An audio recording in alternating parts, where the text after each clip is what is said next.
মাছগুলো উঠিয়ে নিচ্ছি।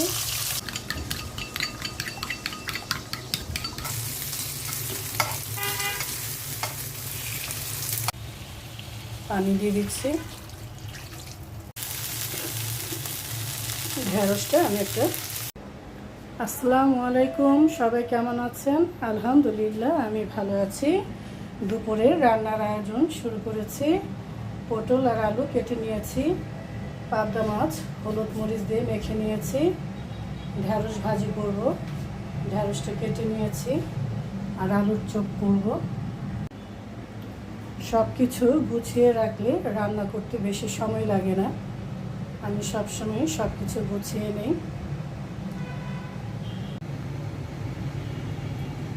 পাতিলায় তেল দিয়ে দিচ্ছি, মাছগুলো দিয়ে দিচ্ছি।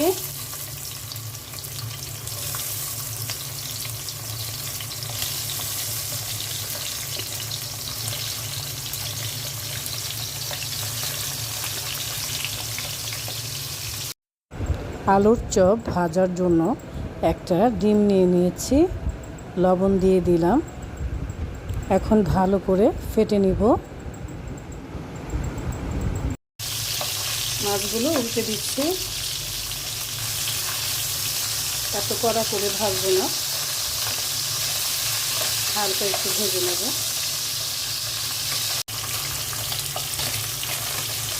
মাছগুলো উঠিয়ে নিচ্ছি।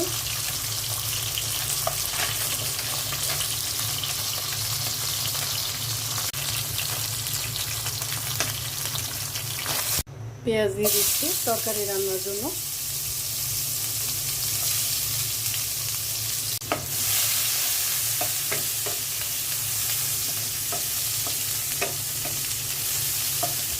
পেঁয়াজটা হালকা ভেজে নিলাম। আদা রসুনের পেস্ট দিয়ে দিলাম। দিয়ে দিচ্ছি জিরে ফাঁকি, হলুদ ফাঁকি,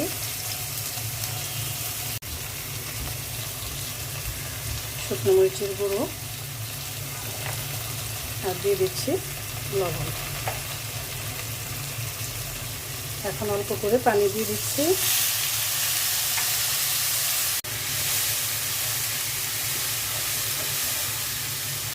মশলাটা কষিয়ে নিলাম। এখন পটল আর আলু দিয়ে দিচ্ছি।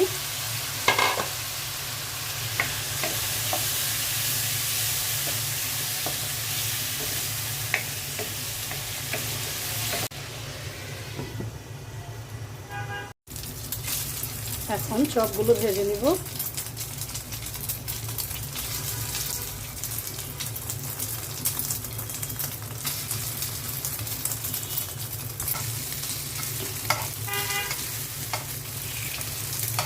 চপগুলো উঠিয়ে নিচ্ছি।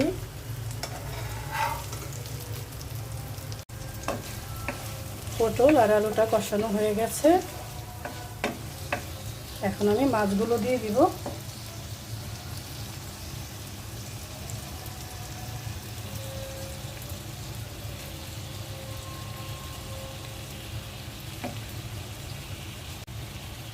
পানি দিয়ে দিচ্ছি। কয়েকটা কাঁচামরিচ দিয়ে দিলাম। এখন ঢেকে দিচ্ছি। খাবারের জিনিস আমার ফেলতে ভালো লাগে না। চপ ভাজার পর ডিম বেঁচে ছিল, আমি ভেজে নিচ্ছি।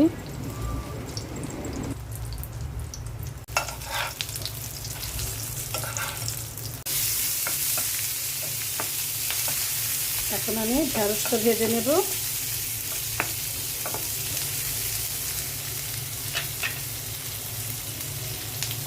কাঁচামরিচ দিয়ে দিচ্ছি। পেঁয়াজটা ভাজা হয়ে গেছে। এখন আমি ঢেঁড়সগুলো দিয়ে দিচ্ছি। ঢেঁড়সের মধ্যে দিয়ে দিচ্ছি লবণ আর হলুদ। ঢেকে দিচ্ছি।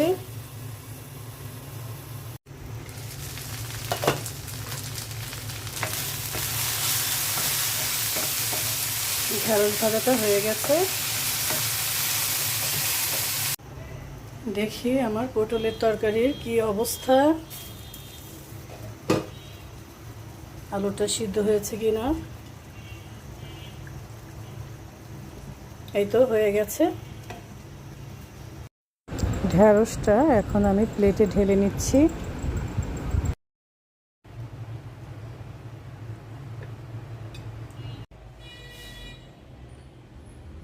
এই তো হয়ে গেছে আমার পটল আলু দিয়ে পাবদা মাছের তরকারি, ঢ্যাঁড়স ভাজি, লেবু কেটে নিয়েছি, আলুর চপ আর মসুরির ডাল। গরম গরম ভাতের সাথে খেতে কিন্তু দারুণ লাগবে। সবাই ভালো থাকবেন, সুস্থ থাকবেন। আল্লাহ হাফেজ।